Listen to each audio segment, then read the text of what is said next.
أعوذ بالله من الشيطان الرجيم. بسم الله الرحمن الرحيم. يا أيها الذين آمنوا من يرتد منكم عن دينه فسوف يأتي الله بقوم يحبهم ويحبونه أذلة على المؤمنين أعزة على الكافرين يجاهدون في سبيل الله ولا يخافون لومة لائم ذلك فضل الله يؤتيه من يشاء والله واسع عليم. إنما وليكم الله ورسوله والذين آمنوا الذين يقيمون الصلاة ويؤتون الزكاة وهم راكعون ومن يتول الله ورسوله والذين آمنوا فإن حزب الله هم الغالبون. اے ایمان والو، جو بھی تم میں سے مرتد ہو جائے، جو بھی تم میں سے اپنے دین سے پھر جائے، تو اس میں اسلام کا کوئی نقصان نہیں ہے، بلکہ فسوف یأتی اللہ بقوم، کہ اللہ رب العالمین ایسی قوم کو لے آئیں گے جو جن سے اللہ محبت کریں گے اور وہ اللہ سے محبت کریں گے. اذلۃ علی المؤمنین، مؤمنین کے درمیان وہ نرم دل ہوں گے. اگر آپس میں کوئی رنجش ہوئی تو پھر اپنے درمیان تو ہم نرم دل. عزت علی الکافرین، اور کافروں میں سخت ہوں گے، کافروں پر سخت ہوں گے. وہ لوگ اللہ کے راستے میں جہاد کریں گے اور وہ کسی ملامت کرنے والے کی ملامت سے خوف زدہ نہیں ہوں گے. پیچھے جو حکم آیا تھا کہ کافروں سے دوستی نہ لگاؤ، ان کے ساتھ خلط ملت نہ ہو جاؤ، اس آیت میں اللہ رب العالمین نے حکم دیا ہے کہ دوستی کی دوستی اگر کوئی مرتد ہو جائے تو اسلام کا تو نقصان نہیں ہے. یہ حکم جو تم کو دیا گیا ہے وہ تمہارے ذات کے فائدے کے لیے، کہ تم میں کوئی خلط ملت ہوگی تو اس میں تمہارا نقصان ہے، اسلام کا نقصان نہیں ہے. اسلام ہمیشہ باقی رہے گا. اس کی مثال تو گویا کہ ایسی ہے جیسا کہ فنفل ہے. سارے مریض متفق ہو کر فیصلہ کرنا ہے کہ ہم دوائی نہیں کھائیں گے، تو اس سے تم کا کیا نقصان ہے؟ دوائی کا اس سے کیا نقصان ہے کہ کسی کو فائدہ نہیں دے گی. مریض اگر متفق ہو کر فیصلہ کرنا ہے کہ آج سے دوائی نہیں کھائیں گے تو اس میں دوائی کا کوئی نقصان نہیں، بلکہ جو استعمال کرے گا اس کو فائدہ دے گی، جو استعمال نہیں کرے گا اس کو کوئی فائدہ نہیں ہے. اسلام سے اگر لوگ پھر جائیں تو اس میں اسلام کا کیا نقصان ہے؟ جو اسلام پر باقی رہے گا اس کو دنیا اور آخرت باقی رہے گی، اور اسلام سے پھر گا تو دنیا سے بھی گیا اور آخرت سے بھی گیا. تو اس نے فرمایا کہ یہاں منافق اور مؤمنین کے درمیان میں ایک حد فاصل بھی قائم کر دی کہ منافق کی علامت یہ ہے کہ وہ نہ تو اللہ سے محبت کرتے ہیں نہ اللہ سے محبت کرتے ہیں، بلکہ صحابہ کرام کی علامت یہ تھی کہ اللہ بھی ان سے محبت کرتے تھے اور وہ بھی اللہ سے محبت کرتے تھے. منافقین کی ایک علامت یہ ہے کہ وہ آپس کی رنجشوں کو ابھارتے ہیں. اذلۃ علی المؤمنین نہیں ہے بلکہ عزت علی المؤمنین، کہ جب آپس کے جھگڑے لگتے ہیں شدت کے ساتھ بغیر دبائے اور ابھاریں گے. اگر غیروں کے ساتھ مسئلہ آئے گا تو پھر بنانے کی کوشش کریں گے، بلکہ صحابہ کرام کا مسئلہ کیا تھا؟ اپنے درمیان کے نرم دل کے. جیسے کہ رسول اللہ صلی اللہ علیہ وسلم نے فرمایا کہ میں اس کے لیے جنت کی گارنٹی دیتا ہوں کہ جو اپنے حقدار ہوتے ہوئے اپنا حق چھوڑ دے جھگڑے کی وجہ سے، اپنے حق سے دستبردار ہو جائے کہ کہیں جھگڑا نہ بڑھ جائے اس وجہ سے. عزت علی الکافرین، مؤمنین جو ہے وہ کافروں پر سخت ہیں لیکن منافقین کافروں پر نہیں. ایک علامت مجاہدین فی سبیل اللہ، کہ وہ اللہ کے راستے میں جہاد کریں گے مؤمنین، بلکہ منافق اللہ کے راستے میں جہاد نہیں کریں گے. ولا یخافون لومۃ لائم، وہ کسی ملامت کرنے والے کی ملامت سے نہیں ڈریں گے. مؤمنین کی شان یہ ہے، بلکہ منافق کیسے ہیں؟ وہ کانوں کے کچے ہیں. کسی نے کوئی بات کہی فوراً ڈر گئے، ملامت زدہ ہو گئے. ذالک فضل اللہ یؤتیہ من یشاء، یہ تو اللہ رب العالمین کا فضل ہے، جس کو وہ چاہتا ہے دیتا ہے. واللہ واسع علیم، اللہ رب العالمین وسعت والے ہیں، وسیع ہیں اور علم والے ہیں. آیت کریمہ کا شان نزول ایک واقعے کے تعلق سے بتایا جاتا ہے یا اس میں اشارہ کیا جاتا ہے کہ اس واقعے کا جو مستقبل میں ہونے والا تھا. جیسے کہ رسول اللہ صلی اللہ علیہ وسلم کے زمانے میں مسلمہ کذاب نے نبوت کا دعویٰ دیا تھا. ادھر یمن میں بھی ایک شخص تھا جس کا نام تھا اسود عنصا، اس نے بھی نبوت کا دعویٰ کیا تھا. سمانا میں ایک شخص تھا طلحہ، اس نے بھی نبوت کا دعویٰ کیا تھا. یہ تین جھوٹے نبی رسول اللہ صلی اللہ علیہ وسلم کے زمانے میں ہی آگے تھے.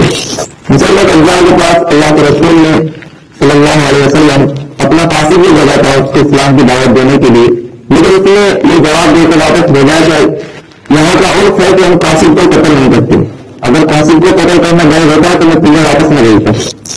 اس لیے کہہ کر آپ کے قاصد کو واپس بھیجا تھا. رسول اللہ صلی اللہ علیہ وسلم نے اس کے خلاف لشکر بھی تشکیل دیا تھا، لیکن اس سے پہلے ہی آپ کی وفات ہو گئی. احمد عنصا جو تھا وہ بھی آپ کی زندگی میں اگرچہ قتل کر دیا گیا تھا، لیکن خبر تک پہنچی دیتے حضرت ابو بکر صدیق کا پہلا مہینہ تھا خلافت کا، یعنی آپ کی وفات کے 1 مہینے بعد خبر پہنچی مدینہ میں. جب رسول اللہ صلی اللہ علیہ وسلم کی وفات ہو گئی تو اس کے طلبہ تھے اور کچھ مزید لوگوں نے ارتداد اسلام کو چھوڑ دیا. بہت سے لوگوں نے جو ظاہر اسلام لے آئے تھے انہوں نے اسلام کو چھوڑ دیا، اور کچھ لوگوں نے کہا کہ بھائی زکات جو ہم سینٹرل گورنمنٹ پر رہتے ہیں تو اب ہم ان کو نہیں دیں گے، یعنی حضرت ابو بکر کو اب زکات حکومت کو خلیفہ کو نہیں دیں گے بلکہ ہم اپنے درمیان خود تقسیم کریں گے. تو اس میں حضرت ابو بکر صدیق رضی اللہ تعالی عنہ نے زبردست ایکشن لیا تھا. آپس میں خانہ جنگی کا عالم تھا، آس پاس کے قبیلے مرتد ہو گئے تھے اور باہر سے بھی حملے کا خطرہ تھا. حضرت ابو بکر صدیق نے صحابہ کرام سے مشورہ کیا کہ کیا کرنا ہے. تمام صحابہ کرام نے کہا کہ بھائی اس وقت یہ حالت نہیں ہے کہ ہم مرتدین کے خلاف جہاد کریں، پہلے اپنے درمیان ایک مضبوط اتحاد قائم کریں، یہ ایک مضبوط حکومت پہلے قائم کریں، پھر ایسا ایسا کو دیکھیں گے. حضرت ابو بکر نے زبردست خطبہ دیا، ان کو سمجھایا کہ اگر کوئی شخص مجھ کو ایک سپلی بھی اگر رسول اللہ صلی اللہ علیہ وسلم کے زمانے میں زکات کو دیتا تھا اور میں انکار کرے گا تو میں اس کے خلاف بھی جہاد کروں گا، اور وہ لوگ اگر پوری کائنات کو میرے خلاف لے آئے اور میں اکیلا چلوں تو تب بھی میں ان کے خلاف جاؤں گا. اور کہہ کر آپ گھوڑے پر سوار ہو گئے. صحابہ کرام نے روکا. اسی وقت میں مشورے سے صحابہ کرام کا بھی انشرا ہوا کہ واقعی مسئلہ سنگین ہے اور اس کے خلاف جہاد ہونا چاہیے. حضرت خالد بن ولید کو مسلمہ کذاب کے خلاف بھیجا، وہاں حضرت وحشی کے ہاتھ سے اس کا قتل ہوا اور مختلف مرحلے پر صحابہ کرام کو بھیجا. ان کی یہ شان تھی کہ اپنے درمیان کو نرم تھے، لیکن اسلام کے خلاف چلنے والوں پر پھر سخت تھے. انہیں کی یہ شان تھی کہ اللہ کے راستے میں جہاد کرتے تھے. انہیں کی یہ شان تھی کہ کسی کو ملامت کرنے سے ملامت زدہ نہیں ہوتے تھے، کسی نے انکار کیا تو اس سے نہیں رہتے تھے، اور کسی بھی انسان کے ترقی کرنے پر 2 چیزیں رکاوٹ پیدا کرتی ہیں. سب سے پہلے تو ان میں سے دقت یہی ہے کسی کی ملامت کرنا کہ انسان باہر کے خطرات سے ہمت ہوتا ہے، ہمت کے ساتھ میں، لیکن جب اپنوں کی ملامت اس کے خلاف آتی ہے تو پھر انسان آگے بڑھنے سے کتراتا ہے. یہ ملامت زیادہ نہیں ہونی، کسی کی ملامت کو قبول نہیں کرنی. کوئی کیا کہتا ہے ہمیں تو کچھ رکا نہیں ہے، اللہ رسول راضی ہے تو ہم بھی راضی ہیں. کسی کو کچھ کہنے سے ہمارا کچھ بگڑنے والا نہیں ہے.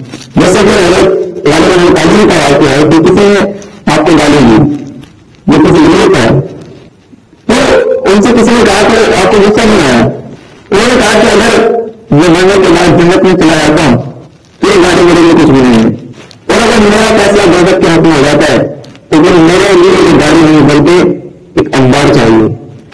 اسی طرح مجھے کہا ہے کہ اگر کسی نے گالی دی لیکن برا بنا تھا تو آپ نیچے لوگوں کر کے چلے گئے، تو کسی نے دیکھا کہ آپ نے سنا نہیں تو انہوں نے کہا کہ شاید کسی اور کو مراد لے رہا ہو، یعنی مخاطب تو میری طرف تھا، شاید مراد کر لے جانے. اس طرح وہ اپنے سے تعلیم دیتے تھے، کسی کی مرامت قبول نہیں دیتے.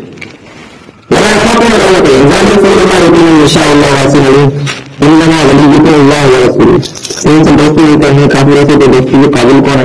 دوستی کے قابل ہے اللہ، اس کا رسول، وہ لگی نام ہے ایمان والے جو کہ نماز قائم کرتے ہیں اور زکات دیتے ہیں. اس حال میں کہ وہ خوشی اختیار کرتے ہیں، خوشی کے ساتھ زکات اور نمازیں پڑھتے ہیں، یہ بات کی تعلیم ہے۔ ایک آتی ہے اس آیت کے تعلق سے کہ اللہ تعالیٰ نے ایک مرتبہ نماز پڑھنے کے لیے رکے ہوئے تھے، کسی نے آ کر سوال کیا کچھ پیسے کا امداد کا، تو آپ نے رکے ہوئے نے انگوٹھی نکالی اور اس کو اجازت پھینک دی کہ زکات دیتے ہیں اس حال میں کہ رکے میں آتے ہیں وہ یعنی انہوں نے تمہاری برداشت نہیں کیا کہ اس کو مانگنے والے کو جس کی امداد چاہ رہا ہے اس کو اتنی تاخیر مظاہرہ نہیں کی کہ میں نماز پوری کروں، بلکہ ساتھ ساتھ اس کی وہ مدد کی۔ اللہ وہ رسول جب اللہ کا دوست ہوا اور رسول کا دوست اور والوں کا تو اللہ والوں کا تو اللہ غالبین تو یہی لوگ غالب ہیں، جیسا کہ صحابہ کرام غالب ہیں کہ مرتد ہونے کے راستہ کو پکڑے باہر سے خطرہ تھا حملوں کا پھر بھی غالب تھے، اور بعد میں حضرت عمر رضی اللہ تعالیٰ عنہ کے زمانے میں کیسر کسرا کے ساتھ میں جہاد ہوا تو تب بھی غالب تھے، حضرت علی حضرت عثمان رضی اللہ تعالیٰ عنہ بھی غالب تھے، جو ان کے پیروں پر لاؤ غالب تھا۔ اگر ان عمل پر یہ عمل یہ کام کرنے والے یعنی اللہ رسول سے محبت کرنے والے اگر کبھی ابتلائی کے طور پر آزمائش کے طور پر کبھی دب بھی گئے تو یہ صاحب کے خلاف نہیں ہے، اس لیے کہ افسر ہوتا ہے حکومت کی جانب سے، وہ افسر ہوتا ہے، وہ غالب ہوتا ہے سب پر، لیکن کبھی کبھی جنگل میں اپنے ڈاکٹر کو دبا لے تو کیا اس کا مغلوب کھا جائے، بلکہ وہ تو غالب ہے۔ وہ ایک چھوٹے سے آزمائش کے طور پر کسی ڈاکٹر نے اس کو پکڑ کر دبا لیا تو وہ مغلوب نہیں ہے، بلکہ جب وہاں سے نکلے گا تو پھر غالب ہوگا اور پھر اس کو بھی ختم کرے گا جس نے اس کو دبایا تھا۔ یہ اس کی مثال ایسی ہے، یہ اس سے مراد آخرت کا غلبہ ہے کہ جب آخرت کا غلبہ جب دیکھیں گے لوگ تو غالب کون ہوتا ہے جنت میں کون جاتا ہے تو پھر ایمان والے ہوں گے، ایمان والے ہوں گے جو اللہ کے رسول سے محبت کرتے ہوں گے اور اس کے علاوہ کہ حکم کی پاسداری نہیں کرتے ہوں گے، وہ سے مراد ہے۔ جو کام انجام دیں گے وہی لوگ غالب ہوں گے۔ اللہ کی توفیق عطا فرمائے۔